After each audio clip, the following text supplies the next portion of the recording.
Labadiena, prieš tai buvo lenkiškas įgarsinimas, dabar lietuvišką padarysiu. Išversiu, kas nesuprato. Mergaitė sako, noriu pristatyti savo pirkinius. Pirmą turėjau 3 daiktus. Aš pagalvojau, sukursiu ir aš video. Žinau dėl ko? Dėl to, kad šiandien atidarius spintą, pažiūrėkit, kiek visko yra. Tai va, visko yra, aš šiandien gyvenu viena. Ir kai kas gali pasakyti, kam tiek daug tų rūbelių, bet žinokit, viską reikia. Čia yra vasariniai, rudeniniai, išeiginiai ir kasdieniniai.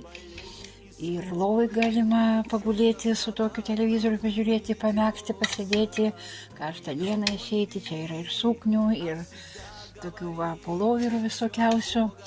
Vienu žodžiu, pilna spinta drabužių, ko anksčiau aš niekada neturėjau, žinokit.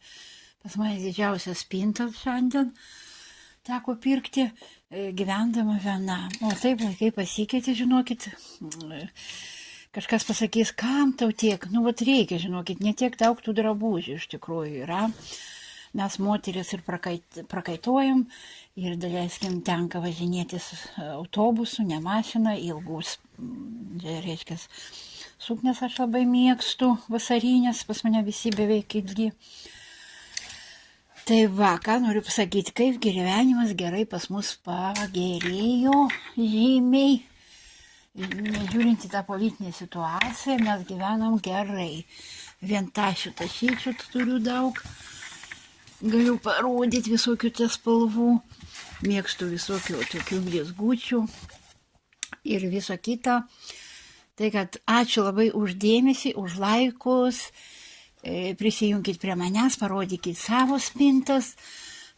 Galbūt kažkam tai galima kažką padovanoti arba apsikeisti. Vadalėskim, tokią suknią nupirkau, pati nežinau kam.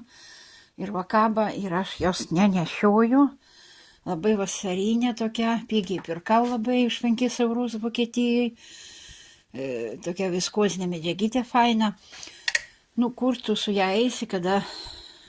Nežinau, kur čia eiti su ją. Jeigu figūrytė graži, tai galima ir eiti kažkur. O šiaip tai įmegoti, tik tai eiti su tokia suknelė. Tai va tokie va reikalai. Kitą kartą parodysiu spintą su striukiam irgi. Čia pamačiau laidą, kad yra labdara, kad šiltų drabužių. Ir norėjau, žinokit, atiduoti, bet paskui pagalvojau, pas mus tokie orai, kad patiem visko reikia. Ne per daug mes čia